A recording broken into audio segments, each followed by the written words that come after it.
people always think that these networking relationships, that something always has to happen immediately after, or you walk up to someone and you ask them to be your mentor. But really, I see networking as dating for friends, right? Just to find a bunch of people who you think are fantastic, taking a special interest in them. And it's amazing how when you take that curiosity, really learn about their path, they know that you're job seeking. And then as soon as that role comes open at their company, you're the first person they think of. Welcome back to another episode of the Who You Know Show podcast, where what you know is important, but who you know can make all the difference in your business, career, relationships, and life. My name is Trevor Houston, and on this show, you'll learn the strategy, grit, and mindset it takes to overcome obstacles so you can level up in your career, recover your cash flow, and live the life of purpose that God intended for you. Don't forget to look at the mic drop moments time-stamped in the show notes below. And if you've enjoyed today's episode, make sure to pay it forward, subscribe, and leave an honest review so we can improve. Thanks for listening. My name is Trevor Houston, and please enjoy this episode of the Who You Know Show. She's a human resources leader who has helped thousands of people land career-defining jobs. She was named one of the top 5 career YouTube channels by Career Karma and the #2 career-focused TikTok channel, second only to Gary Vee. So, okay, you're obviously crushing it. You know, you're getting all these awards and accolades because you got your thing going on. By the way, guys, y'all need to go subscribe to her YouTube page. Yeah, y'all need to do that. Y'all need to go do that. The Self-Made Millennial. But you're obviously crushing it. When did you start helping job seekers and why? Like when did all that start? Why did you do it? It started in October of 2017. I was the head of HR at a tech company, and I was the one who was in every interview debrief and reading lots of these resumes, and also in back rooms speaking with executives on who would be promoted. And I saw a lot of consistent patterns that if only professionals and job seekers knew the way that they were coming off, they would make much different choices in their job search.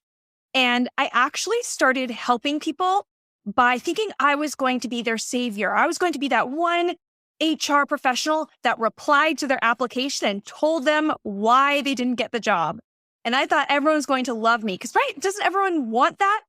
And yeah, they want feedback. Yeah. No, they did not want my feedback. There was a lot of hate, a lot of negativity that came my way. So I thought, maybe this is not the path for me to help people. So I started my YouTube channel instead so that people could get advice that they actually. Okay, so I love that. So all of y'all job seekers out there, always wanting the feedback, okay? Well, you hear it from her right here, okay? Like, you want the feedback, but can you handle the feedback? Because they say they want it, but then it's also personal, right? It is personal. Because it's very personal. You put your heart and soul into it, and you get that negative, well, not negative feedback, but you get the feedback, and you take it as negative, but it's not negative. So, but good for you, Madeline, because that way you're putting it out there and people can digest it on their terms. Yeah, exactly. Right? Exactly. They remember you for that too, Madeline. So when did you start that? When did you start that channel? It was October of 2017. Oh, okay. Dang, okay. Yeah, it's been years, 3 years. Yeah, she's doing the thing. We got started, y'all. We're about to come up on our 3-year anniversary. Hey. January 2018. January, yeah. We're going to be 3 years. We scared everybody off. Yeah, we did. Yeah. So that's awesome. That's really good. Tell us about TikTok and your use of TikTok or what you're doing. Mm-hmm. What I love about TikTok is I am a fast-talking person who really loves to infuse humor into every learning. And I got onto TikTok. It just naturally was like, talk fast, do it quickly, make it as actionable as humanly possible, and don't take yourself seriously. And so the moment I got onto that platform, it just really worked out for me. That's awesome. Yeah, that is cool. We did a TikTok before the show. Okay. So y'all go find our TikToks. We did a tick and a talk. Look, I'm trying to get up on the game. So how you know when you're ticking and how you know when you're talking? I don't know, but everybody that comes up here, they're crushing it with the job search TikTok. And they're doing TikTok, I'm like, look, let me try to get a channel going on here. You know what I'm saying? So, hey, look, I'm trying, okay? I'm trying. Stepping out of my comfort zone, okay? Yep. Okay, that's awesome. So let me ask you a question. Do you only help millennials? No, it's actually, I've had people in my programs all generations, and also skewing a lot of people who are older generations, because they have found that they are often in the same role for more years, and they come back into the job search and they realize, whoa, the rules have changed. And if they just have that learner style like me, where I want things as quick as possible, get to the bottom line, give me the steps, make it actionable. There's learners like that in all generations. So while I targeted millennials, it's been such a pleasure working with all types of people. Yeah. We older people, I'm not going to tell you what generation I am. A lot of us are not scared, and we will get in there and play. And you will find a lot of times that our experience and our wisdom will play into the whole thing, and will make a big impact. Yeah. Hey, look, y'all are wise. Okay. Y'all got the years. You got the years, right? You got the years. Look, that's why I like this show, because we got all the generations except for the Z. Look, matter of fact, let's switch gears real quick. Let's talk about them Zs. What's up with the Zs? What are you seeing about the Zs? The X, Ys, and the Zs. What do you see? What I've noticed about the Gen Zers is that one thing that's wonderful is I see them building real world skills. So they are learning design skills early on. They're learning coding skills. They are learning communication skills. But I've also seen a tremendous amount of anxiety. I post anything about putting yourself out there or asking for feedback or anything like that. And I see them like, my anxiety can't. That's always their comment. My anxiety can't. So that's the thing that I've been noticing from a lot of Gen Zers. Ooh, dang. Hey, I made millennials, so I'm that age. It's interesting to see because, you have this kind of parity, right? Where the younger generations learn from the older generations. And it makes me think back to like the Great Depression, right? So the parents that went through the Great Depression, their kids saw that, and that was the greatest generation, right? The World War II generation. They grew up, and so they're fantastic workers, super hard savers, right? They saved a lot, prepared for themselves because they saw that and they learned from that. And so I think we're seeing that, right? In the employment and job search world where, the Gen Z, they're learning and they're seeing what has happened to their parents who are going through. Well, it always has to do with your parents. Like, I mean, it's the way you were brought up, but the way they're brought up was like, this was halfway through my life, right? This was their entire life. Okay. That's all they know. This is it. Right. So a lot of that insecurity, I feel like, comes from this right here. Fear of judgment. Good point. Right. And so where this was like, oh, I learned and I adapt halfway through my life. Like, oh, this is cool. I want to figure this out. This is awesome. And, the boomers are a little bit more resistors. They're the resistors to this. Yeah, we are. I mean, let's just face it. Right. I mean, but it is interesting. It's all about how you're raised. I think people are generally a product of their environment. And how you were raised determines a lot about a person. It does. It does. Tied in with that, and Madeline, this is really for you. Like, how do you see technology? I mean, obviously, as a millennial, you probably view it different in your shoes than what maybe the Gen Xers or the baby boomers, right? What would you say as far as how to use technology? Is it an integral part? Is it something that you just use when you can? What are your thoughts on that? I think that we often underestimate how important our digital footprint is in the job search, especially as we get to these higher level roles. If I'm going, if you're hiring an executive, we want to be able to find that executive online. Either they have a really well filled out LinkedIn profile. There's articles or blog posts where they've been quoted. You want to be discovered online now, and make sure your profile is public. And it's so important that everyone needs to Google their name, see what comes up. And you actually have a lot of tools at your disposal to change what those results are. Creating your own web page, or really utilizing the way LinkedIn already ranks to level up that profile so that that's likely one of the top 3 things that shows up. And then you're able to really craft your image online. Yeah, I love that. SEO, you got to make sure that you whatever is showing up looks good, right? And for you high-level executives, like if I'm hiring, like, and I Google your name, I want to see some articles. I want to see some I want to see some substance. I want to see you featured in Forbes. I want to see you, I want to see some cool stuff that I'm like, oh, ooh, this is the executive I've been looking for. Right. Like a resume makes you want to dig in and sit and find out more. 100%, 100%. So yeah, internet is definitely important. What do you think is the biggest job seeker millennial mistake? Like millennials are just dropping the ball. What do you think it is? Millennial mistake. I would say that there's this immense hesitation with following up, with persistence. It's seen as desperate. It's seen as annoying in the eye of the person who is considering doing it, in the eye of the job seeker. But what I've found is the exact opposite. On the employer side, we see the person who follows up as the one person who is the most passionate, the person who is the one who is a go-getter, who isn't passive, sitting back, waiting for things to happen. But when they're in their job, they will be the ones going after it, making it happen. So I think that a lot of millennials think, oh no, gotta hang back, gotta be patient, when patience really doesn't pay off. Man, you just got 3 mic drops. Okay, look, you gotta follow up, y'all. Oh yeah. Well, millennials. That's like we've talked about, like, how do you spell success? Follow up. Yep. Look, the money's in the follow-up. Okay, any salespeople out there know that, right? Like, it's just the way it is. Most people don't say yes the first time you meet them. They just don't. You got to show that you care. In sales, they say it takes like 12 touch points. 12, okay? So in the job search, how many touch points does it take? Right? Oh, wow. Think about it. And that's a big sale. We talked about it on the last show. When they sign that dotted line, if it's $100,000 a year, right? The average tenure is 3 to 4 years. So let's call that $400,000 plus bonus plus benefits. You just cost that company $500,000 when you sign that line. $500,000, right? So that's a big way to purchase. look at it, yeah. How many touch points does it take? No. How many's enough? 12? 20?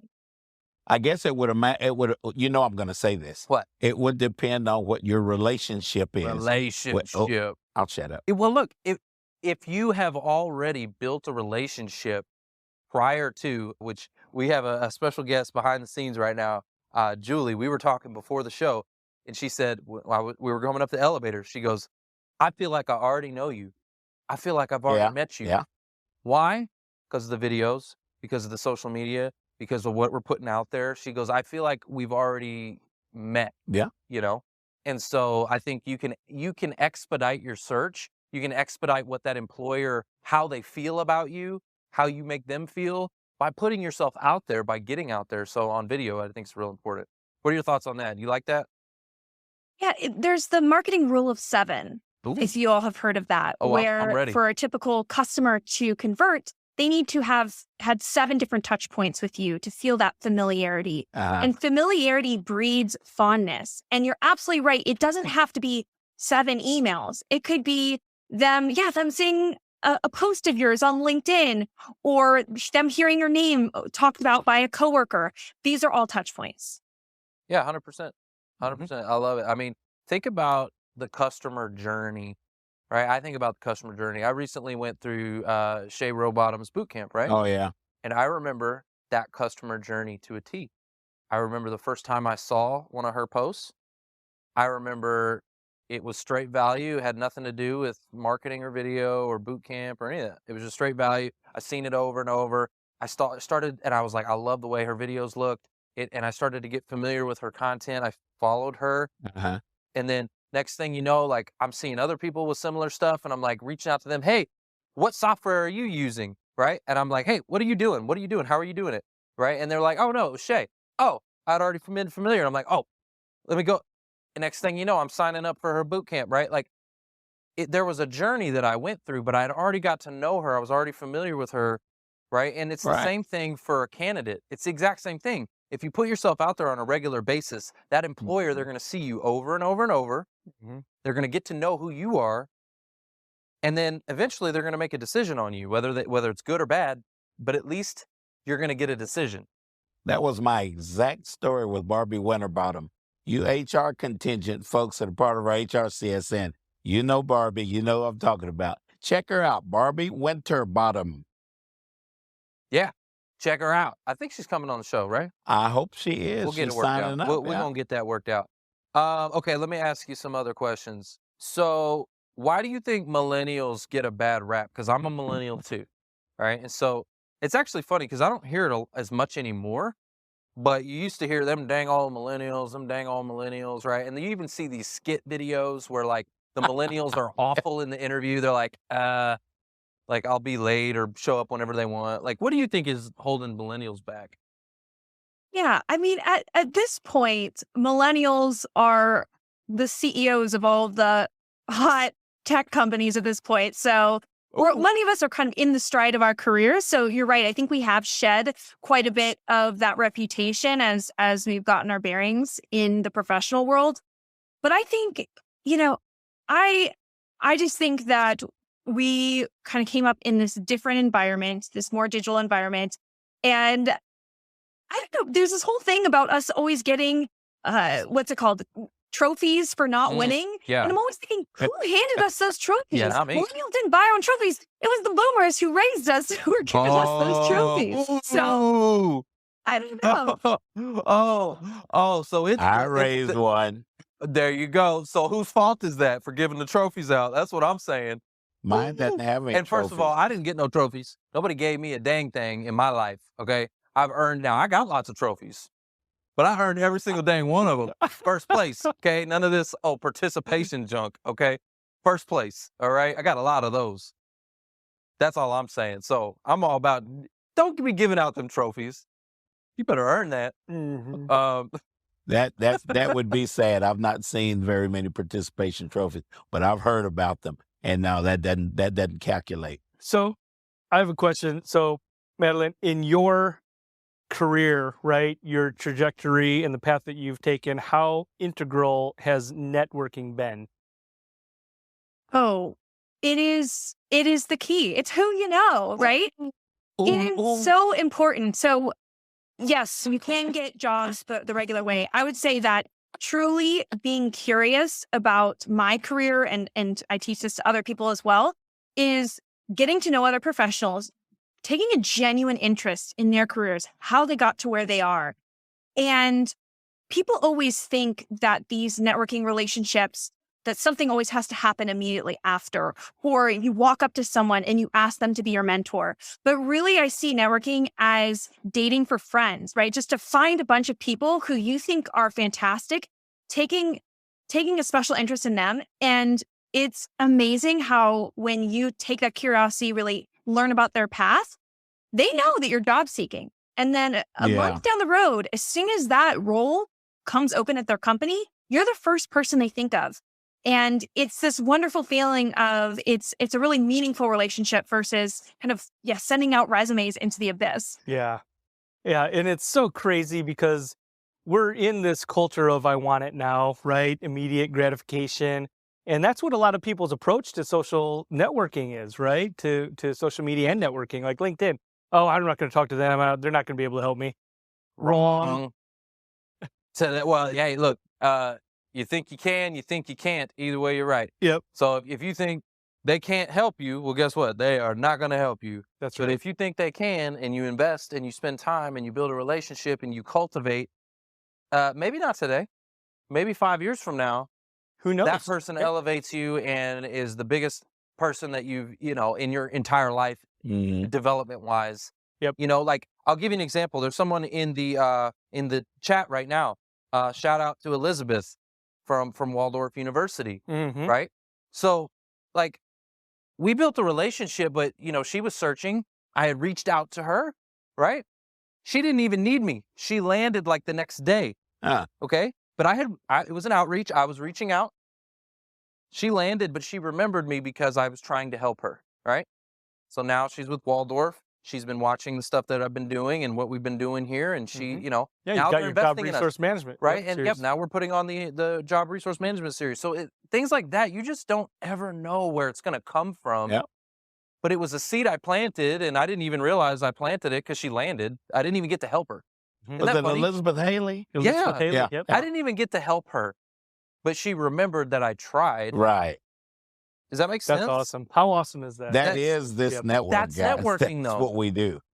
That's networking. It's planting seeds constantly, cultivate throughout your life, throughout your entire career, whether you're working or not, whether you're searching or not, continuously to build and cultivate relationships is your keyword. That's what you need to do. That's what you got to do. So it's all about who you know. You said it, right? Absolutely. All right. I got a question for you. Who do you know that you think could be some extra fire for this show? Because you're in the space similar to us. So who's out there moving and shaking and bobbing and weaving and doing things for job seekers that you're aware of right now? Is there somebody that comes to mind that's like, bing, yep, I know who it is? Yes.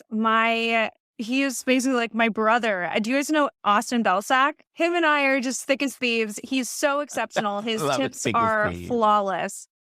Yeah, we had Austin on the show. We'll see about getting him back on again coming the new year. Austin is cool. He is a good dude. I like Austin Belsack. He's got some amazing information that's out there as well. Such a small world. Now, I know that our viewer, listener audience would love to connect with you. LinkedIn, you can go to Madeline Mann and follow her. Any other way that you prefer that people reach out to you if they want to send you a message or otherwise? I mean, directly. Absolutely. Directly. Come on, bro. Yeah. Hit me up on YouTube, Self-Made Millennial, same name also on TikTok. And you can also find me at my website, madelinemann.com. Two N's, you guys. This is where it's happening, y'all. I'm just saying, hey, I have that question for you. How impactful has YouTube been for your business?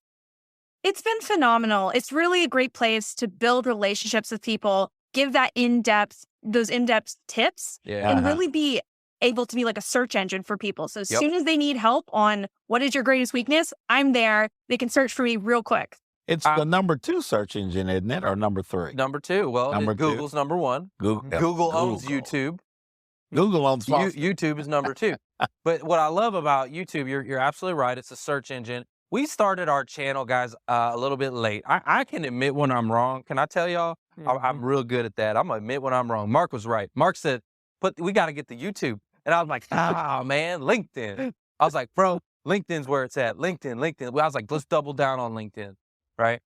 And so we really came late to the game with YouTube, but I know it. I feel it now. We've been spending a little bit more time on our channel on YouTube. So we'd appreciate it, audience, if you go check us out on YouTube too, because we're putting some time and effort into that channel. Subscribe. Go to the Who You Know Show. Check us out. And check out Madeline. You too. I'm going to go check out your stuff. Yep, check out Madeline. That's where her content is, by the way. So make sure you go to her YouTube channel. Yep.